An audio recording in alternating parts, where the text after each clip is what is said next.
அத்தியாயம் 6. Bangalore police commissioner அலுவலகம். காலை 11 மணி. 50 வயதான கமிஷனர் மல்லிகார்ஜுனாவுக்கு முன்பாக இன்ஸ்பெக்டர் சந்திரகவுடா ஒரு ஸ்டீல் கம்பி போல் விரைப்பாய் நின்று கொண்டு அவர் கன்னடத்தில் கேட்ட கேள்விகளுக்கெல்லாம் பதில் சொல்லிக் கொண்டிருந்தார். கமிஷனரின் மேஜை முழுக்க ஆங்கில கன்னட நாளிதழ்கள். அவைகளில் கொட்டை எழுத்து தலைப்புகள்.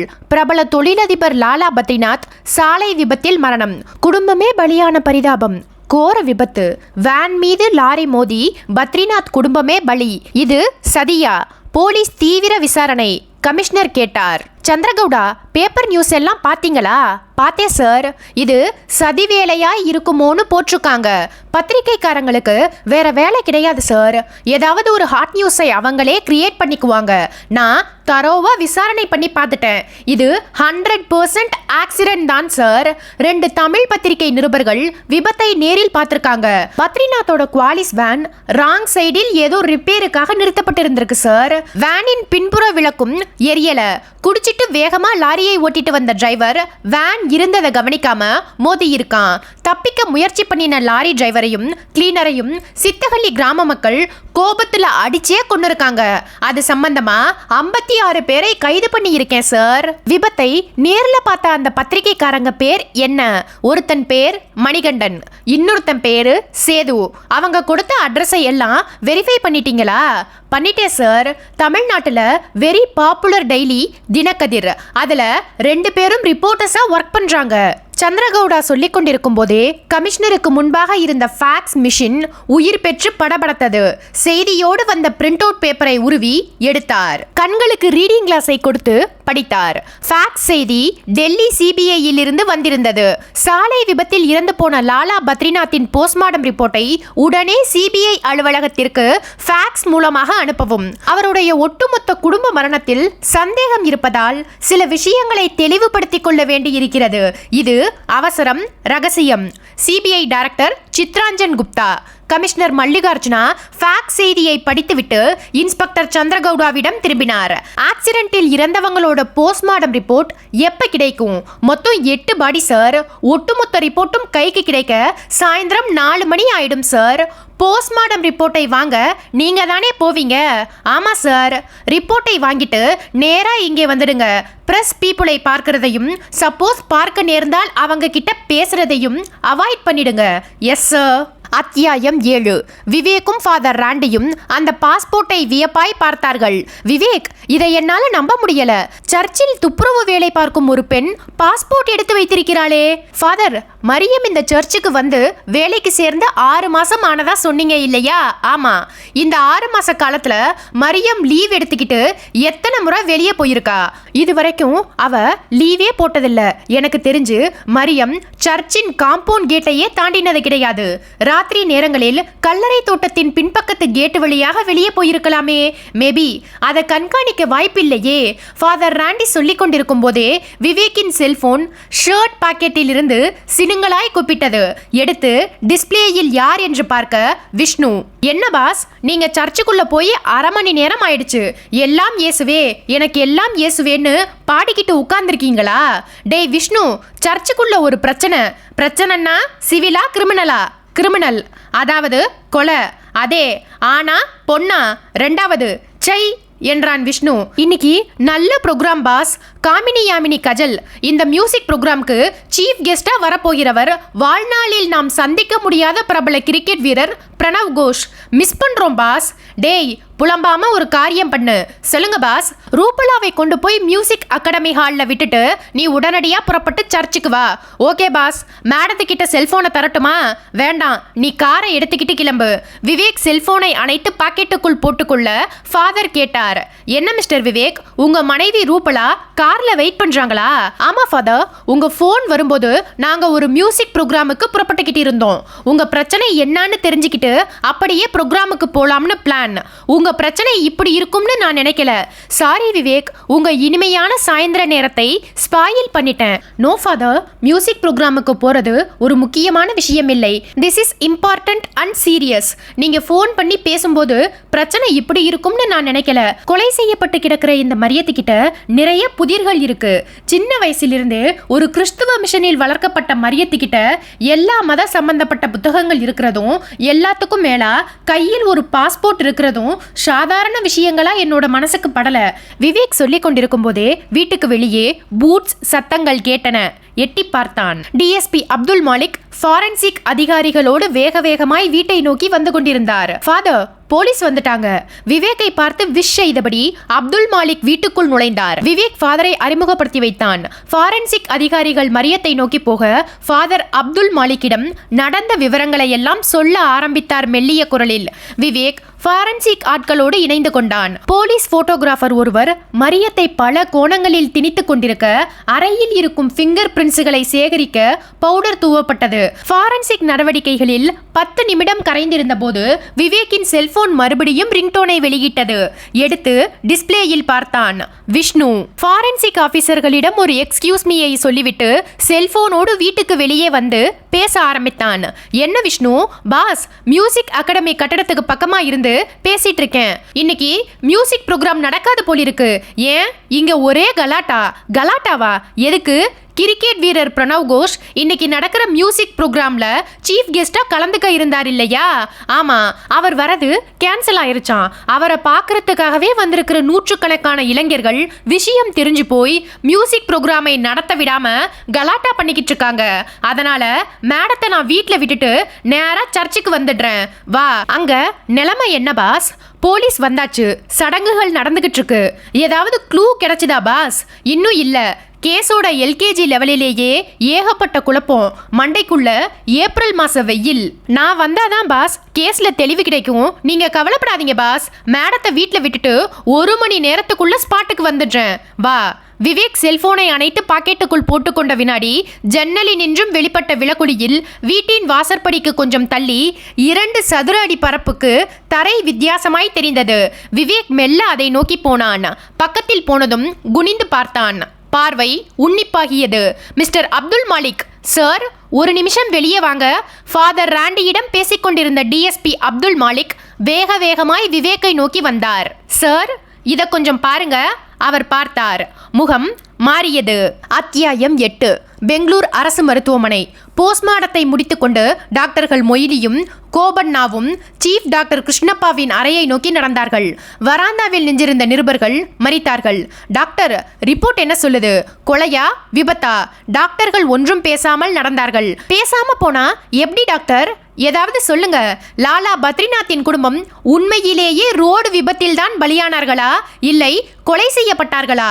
டாக்டர் மொய்லி நின்று நிருபர்களை பார்த்தார். லாலா பத்ரிநாத்தின் உடம்பு உட்பட 8 பேர் உடல்களையும் போஸ்ட்மார்ட்டம் செய்து ரிப்போர்ட்டை தயாரித்து விட்டோம். ரிப்போர்ட்டை தயாரிப்பது மட்டும்தான் எங்கள் வேலை. அதை போலீஸுக்கும் பத்திரிகை துறைக்கும் தெரிவிப்பது சீஃப் டாக்டர்களின் வேலை. இந்த ஃபார்மாலிட்டிஸ் எல்லாம் உங்களுக்கு தெரிஞ்சது தானே? சாரி டாக்டர், ஒரு ஆர்வம் தான். ஒரு 10 நிமிஷத்தில் சீஃப் டாக்டர் போஸ்ட்மார்ட்டம் ரிப்போர்ட்டுகளோடு வந்து உங்களை பார்ப்பார். டாக்டர் மொய்லியும் கோபண்ணாவும் நிருபர்களை விலக்கிக் கொண்டு சீஃப் டாக்டர்களின் அறையை நோக்கி போனார்கள். 2 நிமிஷ நடை. சீஃப் டாக்டர்களின் அறை வந்தது. வெறுமன சாத்தியிருந்த அறை கதவை கோபண்ணா தட்ட உள்ளே இருந்து சீஃப் டாக்டர் கிருஷ்ணப்பாவின் குரல் எஸ் ப்ளீஸ் கமின் என்றது. உள்ளே நுழைந்தார்கள். சீஃப் டாக்டர் கண்ணாடி மேஜைக்கு பின்னால் பளீர் என்ற வழுக்கை தலையோடு பார்வைக்கு கிடைத்தார். கேட்டார், ரிப்போர்ட் ரெடி பண்ணிட்டீங்களா? பண்ணிட்டோம் டாக்டர். என்ன சொல்லுது ரிப்போர்ட்? லாலா பத்ரிநாத்தும் அவரோட குடும்பத்தை சேர்ந்த 8 பேரும் கொலை செய்யப்பட்டிருக்காங்க டாக்டர். அது விபத்து இல்லை. Are you sure? Sure doctor. எப்படி அந்த முடிவுக்கு வந்தீங்க? இறந்து போன 8 பேர்களின் உடலிலும் ரெஸ்டில் என்கிற மயக்க மருந்து ஊசி போடப்பட்டிருந்தது டாக்டர். அதாவது 8 பேரையும் மயக்க நிலைக்கு உட்படுத்தி சுயநினைவற்ற நிலையில் குவாலிஸ் வேனில் உட்கார வைத்து அதை ரோட்டோரமாய் ராங் சைடில் நிறுத்தி லாரியை வேகமாய் ஓட்டி வந்து வேண்டுமென்றே மோதி அதை ஒரு விபத்தை போல் சித்தரித்திருக்கிறார்கள். கிளியர் ரிப்போர்ட் தானே? Yes doctor. பத்திரிகை நிருபர்களை உடனே கூப்பிடுங்க. ரிப்போர்ட்டை பத்தி சொல்லிடலாம். சீஃப் டாக்டர் சொன்ன வினாடி அறையின் பக்கவாட்டில் இருந்து அந்த குரல் கேட்டது. Sorry doctor. டாக்டர்கள் 3 பேரும் திடுக்கிட்டு போய் திரும்பினார்கள். அறையின் மூலையில் இருந்த அந்த அகலமான பீரோவின் மறைவில் இருந்து அவன் வெளிப்பட்டான். திடகாத்திரமான இளைஞன். கையில் வெட்டுக்கிளி பூச்சியின் வடிவத்தில் ஒரு எடை குறைந்த மிஷின் கன் உட்கார்ந்திருந்தது. அத்தியாயம் 9. டிஎஸ்பி அப்துல் மாலிக்கின் முகம் ஒரு மாறுதலுக்கு உட்பட்டு விவேக்கை ஏறிட்டது. சார், இந்த தரைப்பரப்பில் சொல்லுங்க, சிமெண்டையும் மண்ணையும் கலந்து கலவை போட்டிருக்காங்க சார். You are correct. இதை வச்சு உங்களால ஏதாவது கெஸ் பண்ண முடியுதா அப்துல் மாலிக்? ஏதோ பூச்சி வேலை பண்ணி இருக்காங்க சார். அந்த பூச்சி வேலை எந்த இடத்துல நடந்திருக்கும்னு நீங்க நினைக்கிறீங்க? வீட்டுக்குள்ள சார். வீட்டுல பூச்சி வேலை நடக்கல சார். கையில டார்ச் இருக்கா? இருக்கு சார். கொண்டாங்க அத. விவேக் வாங்கி கொண்டு டார்ச் வெளிச்சத்தை இடது பக்கமாய் அடித்தான். அங்கே பாருங்க அப்துல் மாலிக். அவர் பார்த்தார். சிமெண்ட் கலவை சிதறி துகள் துகளாய் பார்த்தீனிய செடிகளின் மேல் ஒட்டி தெரிந்தது. விவேக் சொன்னான், சிமெண்ட் கலவையை எடுத்துக்கிட்டு இந்த வழியாகத்தான் யாரோ போயிருக்காங்க. இதை ஃபாலோ பண்ணியே போனா சிமெண்ட் பூச்சு வேலை எங்கே எந்த இடத்துல நடந்திருக்கும்னு நமக்கு தெளிவா தெரிஞ்சிடும். வாங்க என் பின்னாடி. விவேக் சொல்லிக்கொண்டே டார்ச்சின் வெளிச்ச உதவியோடு முன்னால் நடக்க ஆரம்பித்துவிட டிஎஸ்பி பின்தொடர்ந்தார். கல்லறைகள் வரிசையாய் தெரிந்தன. டார்ச்சின் வெளிச்சவட்டம் ஒவ்வொரு கல்லறையின் மீதும் பட்டு பட்டு நகர்ந்தது. 10 நிமிஷ தேடலுக்கு பின் விவேக் சட்டென்று நின்றான். பிடுங்கி எறியப்பட்ட செடிகள் காய்ந்து கிடக்க பக்கத்தில் இருந்த கல்லறையின் இடுக்குகளில் அந்த சிமெண்ட் பூச்சு வேலை தெரிந்தது. விவேக் அப்படியே குத்துக்காலிட்டு உட்கார்ந்து கல்லறையின் மேல் பதிக்கப்பட்டிருந்த பெயர் பலகையை படித்து பார்த்தான். சாமுவேல் ஞானகடாட்சம். கர்த்தருக்குள் நித்திரை அடைந்த நாள் 17/12/1962. அப்துல் மாலிக் சொன்னார். இந்த கல்லறையை யாரோ ரிப்பேர் பார்த்திருக்காங்க சார். ரிப்பேர் பார்க்கல அப்துல் மாலிக் சார். கல்லறையை தோண்டி எடுத்திருக்காங்க. பிறகு அதை பழையபடியே ஸ்லாப் வச்சு மூடி அந்த இடுக்குகளுக்கு சிமெண்ட் பூசி இருக்காங்க. டிஎஸ்பி அப்துல் மாலிக்கின் விழிகள் வியப்பில் உறைந்து போக விவேக் டார்ச்சின் வெளிச்ச வட்டத்தோடு அந்த கல்லறையை மெல்ல சுற்றி வந்தான். கல்லறையின் தலைமாட்டு பகுதிக்கு வந்தபோது அவனுடைய பார்வை திகைத்தது.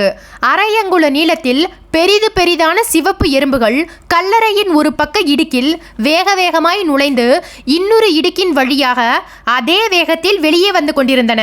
வெளியே வந்து கொண்டிருந்த எறும்புகளின் வாய்களில் உணவு துணுக்குகள் மாதிரி ஏதோ ஒட்டியிருந்தது. அப்துல் மாலிக் சார், ஃபாரன்சிக் ஆட்களில் 2 பேரை கூப்பிடுங்க. கையோடு லேப் கிட்டையும் கொண்டு வர சொல்லுங்க. அப்துல் மாலிக் இருட்டில் வேக வேகமாய் போய் 2 ஃபாரன்சிக் அதிகாரிகளை கூட்டிக் கொண்டு வந்தார். விவேக் அவர்களில் ஒருவரை ஏறிட்டான். மிஸ்டர் ஞானப்பிரகாசம், இந்த சிவப்பு எறும்புகளை பாருங்க. இவ்வளவு பெரிய சைஸ் எறும்புகளை இதுக்கு முந்தி நீங்க எங்கேயாவது பார்த்திருக்கீங்களா? பார்த்திருக்கேன் சார். இது மென் ஈட்டர் வகையை சேர்ந்த எறும்புகள். அதனோட வாயை பாருங்க. ஏதோ உணவு எடுத்துட்டு போகுது சார். ஒரு எறும்பை பிடிச்சு அதனோட வாயில இருக்கிற உணவு துணுக்கு சைவமா அசைவமான்னு பாருங்க. ஞானப்பிரகாசம் தன்னுடைய கையில் இருந்த லேப் கிட்டை திறந்து வைத்துக் கொண்டு இடுக்கியால் 2 எறும்புகளை பிடித்தார். அவைகளின் வாய்களில் இருந்த உணவு துணுக்குகளை அகற்றி ஒரு சிறிய கண்ணாடி தட்டில் வைத்தார். பின் அந்த உணவு துணுக்குகளில் 2 சொட்டு அமோனியா கரைசலை விட்டவர் அவைகளில் ஏற்பட்ட மாற்றத்தை கவனித்துவிட்டு விவேக்கை ஏறிட்டார். சார், இது சொல்லுங்க, மனித மாமிச துணுக்குகள். அத்தியாயம் 10. இளைஞனின் கையில் இருந்த அந்த இயந்திர துப்பாக்கியை பார்த்ததும் டாக்டர்கள் மொய்லி, கோபண்ணா, சீஃப் டாக்டர் கிருஷ்ணப்பா அதிர்ந்து போய் மிரட்சியோடு எழுந்தார்கள்.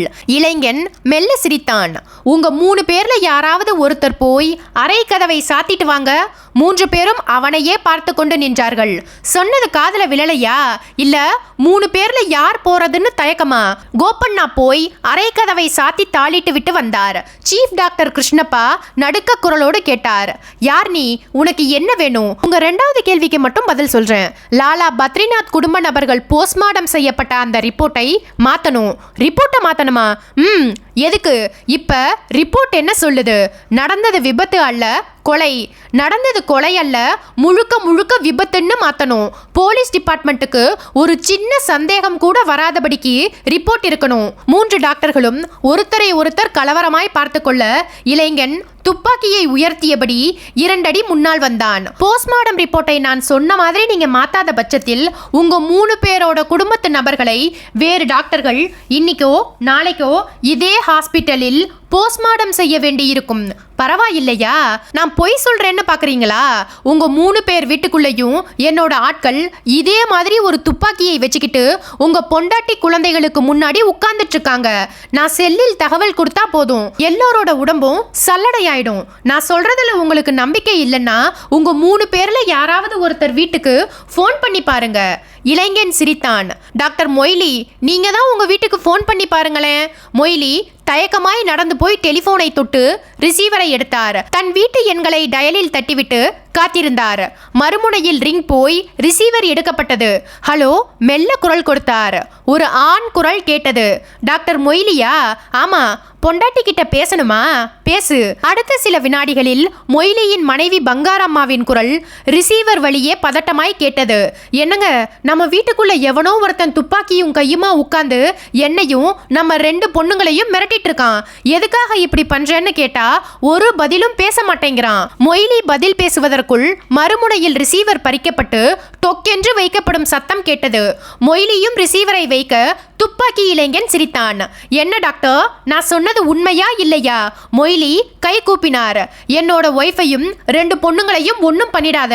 நீ எப்படி சொல்றியோ அப்படி ரிப்போர்ட் எழுதி கொடுத்துடுறோம். நீங்க சொல்லிட்டீங்க மொய்லி, மத்த 2 பேரும் சொல்லலையே. சீஃப் டாக்டர் கிருஷ்ணப்பாவும் கோபண்ணாவும் பதட்டமாய் அவனிடம் நிமிர்ந்தார்கள். நாங்களும் ஒத்துக்கிறோம். 3 பேரும் இதே ரூம்ல ஒழுங்கா உட்காந்து ரிப்போர்ட்டை மாத்தி எழுதுங்க. இது பியூர்லி ஒரு ரோடு ஆக்சிடென்ட். கொலை என்பதற்கான சாத்தியம் 1% கூட இல்லைன்னு எழுதணும். எழுதி கொடுத்துடுறோம். இப்ப எழுதி கொடுத்துட்டு நாளைக்கு போலீஸ் பக்கத்துல இருக்கிற தைரியத்துல உண்மையை சொல்லிட்டா சொன்ன 24 மணி நேரத்துக்குள்ள உங்க குடும்பத்தை சேர்ந்த ஒருத்தர் கூட உயிரோடு இருக்க முடியாது. நாங்க ஒரு இயக்கம், புகை மாதிரி எல்லா இடங்கள்லையும் பரவி இருக்கும். நீங்க பலமா மூச்சு விட்டா கூட எங்களால கண்டுபிடிச்சிட முடியும். இளைஞன் நிறுத்தி நிதானமான குரலில் பேசிக்கொண்டிருக்கும் போதே அவனுடைய பேண்டின் பின்பக்க பாக்கெட்டில் இடம் பிடித்திருந்த செல்போன் அவனுக்கு மட்டும் கேட்கும்படியான டெசிபலில் கூப்பிட்டது. எடுத்து காதுக்கு பொருத்தினான். கொஞ்சம் பவ்யமாய் பேசினான்.